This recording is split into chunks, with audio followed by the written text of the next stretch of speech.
Hi, this is Denise Matthew, and today I'm going to talk about electromagnetics and human design, what they mean, how they can affect you, and how you can use them in your life, and also how the planets affect us every day. So let's get started.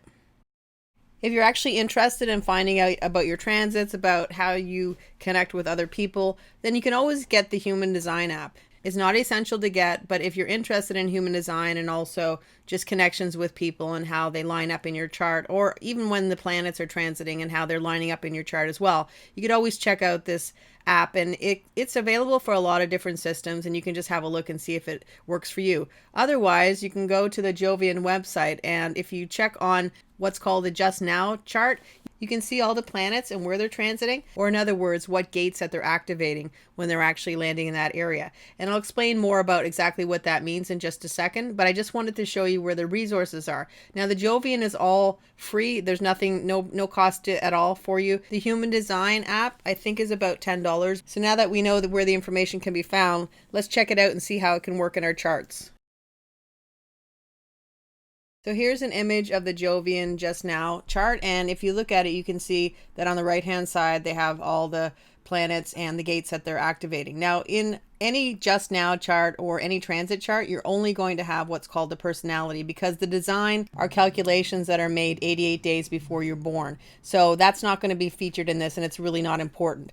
And I don't want to confuse you, so really I'm just going to move on from there and say that it's not important, you don't need it. So this is what you need if you're actually going to look at the way it affects your chart. And if you notice on the right hand side, we have all the planets. And instead of names, because the names take a little bit more space, we have what's called glyphs. Now, glyphs are basically just a fancy word to say that they're symbols for the actual planets. You don't actually need to know the symbols, but if you're looking at the chart and somebody will talk about their sun, their moon, the earth, or something like that, then you can easily just see exactly what they're talking about, or you can even see it in your chart. And a lot of times when people talk about astrology, they're talking about these planets as well. But in astrology, generally the one planet they don't usually talk about is the Earth. But in human design, we talk about the Earth. If anybody's interested, here's the names for the glyphs so that you know exactly what planet they describe. It's not important, but I just thought I'd throw it out there in case anybody was interested to see exactly what they all mean.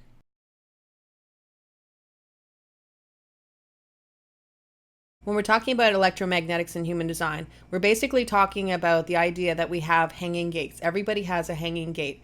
There's no charts really without a hanging gate. And when we have a hanging gate, we always want to have that hanging gate connected to the other gate so that we can have a complete channel between the two centers. And when that channel comes in play, or we have the other half to our hanging gate, then we get a definition, or we get two defined centers, and they turn from white. When they're not defined, we always have white centers, and then they turn to a color, and the color is really specific to each center. So every center has a specific color that they are. So for instance, if you have the sacral center, that's always going to be red, the will center is always going to be red, the throat center is always going to be brown, and so on. Electromagnetics are valuable for both planetary transits, and they're also valuable for human connections or relationships. So now we're going to talk about just the planetary transits, and in part 2, I'll talk about relationships and how they can affect your chart as well.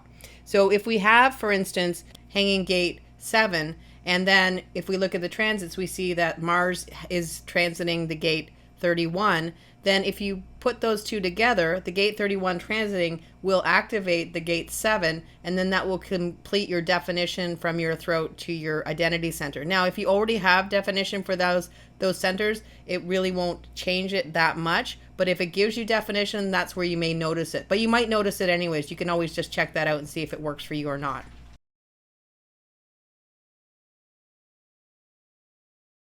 This is just a random chart of Michelle Williams. The reason why I picked it was because she only has 2 centers defined, so it's pretty easy to see when she has new things defined in her chart. So let's have a look at a few days of transits and see how they would affect her chart.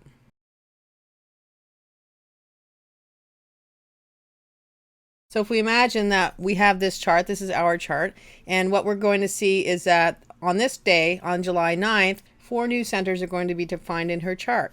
Now, you don't actually even have to know what the planets are, know what gates are being activated. All you're seeing is that you have 4 new defined centers in your chart. Now, instead of just having a regular day, what you want to do is you want to check in, see how things are. Is anything different? Do you feel different? And what this is doing is you're, by experience, discovering what changes, if any, are happening. If there is any differences that you feel, if there's no differences, that's fine too.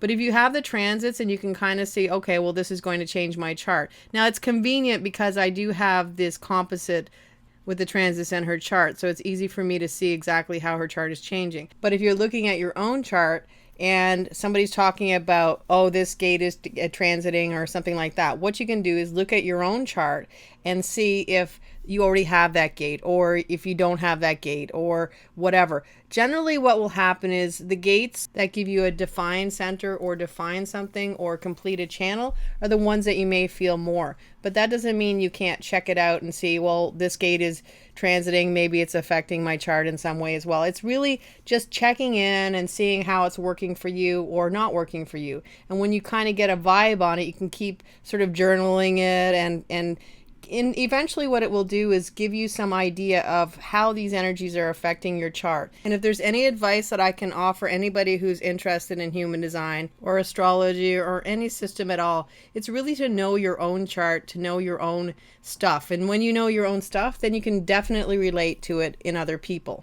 So for instance, if you have the gate 21 defined and you know yourself to be somebody who's quite frugal with money, who has a little bit of a control issue, who likes to have everything working out just your way and that kind of stuff, and you meet somebody else who has that same gate, well, then you might be able to understand them a little bit better because you know that this is how it works in you, and you can always just ask them, are you like this, are you like that? They may have the same gate, but maybe it manifests a little bit different. But what you're doing is you're learning the different ways that this particular gate can show up in both yourself and other people's charts. So it's just a way for you to learn more about yourself. By learning more about yourself, you can learn more about others. It's kind of a win-win.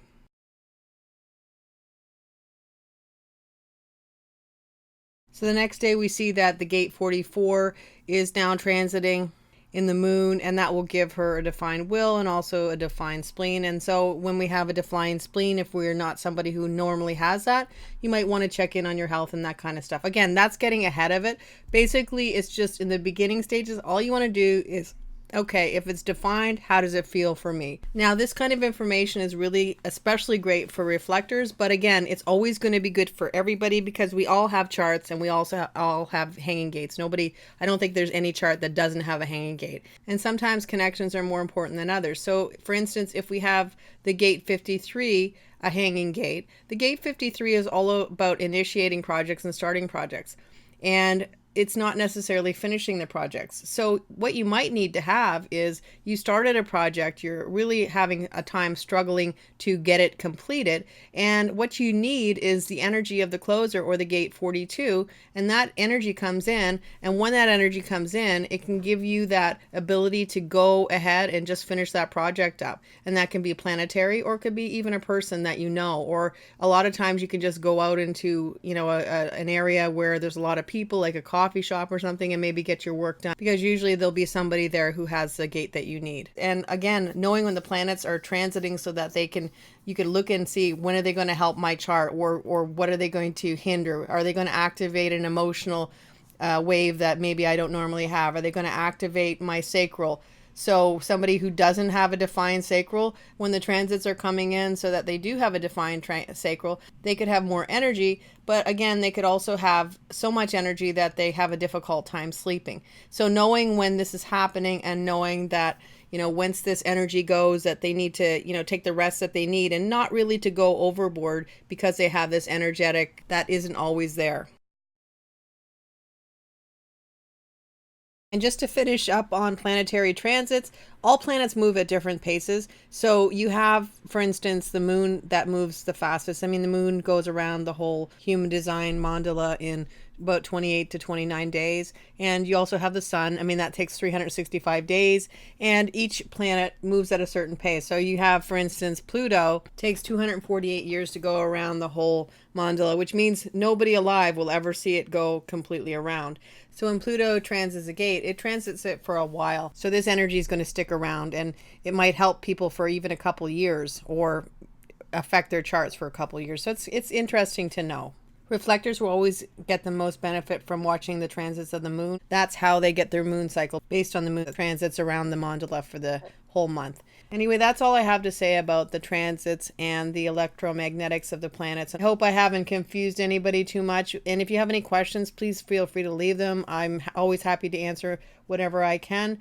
The reason why I wanted to do this video is because when I do some videos about Mercury retrograde, which I plan on doing as well as the next lunar eclipse, I want you to be able to see what exactly I'm talking about when I'm talking about electromagnetics and also planetary transits, so you can get the most out of the videos. And really, you can get the most out of the information so that you can use it in your own chart and just understand a little bit more about how the planets are affecting your energy, or potentially how they can affect your energy. And that's all I have for today, and I'll be back soon with a couple more videos about the transits of the Mercury retrograde and also the lunar eclipse. Plus, I'll also start doing the fear gates, which I had promised to do as well. So until then, I'll see you next time. Bye for now.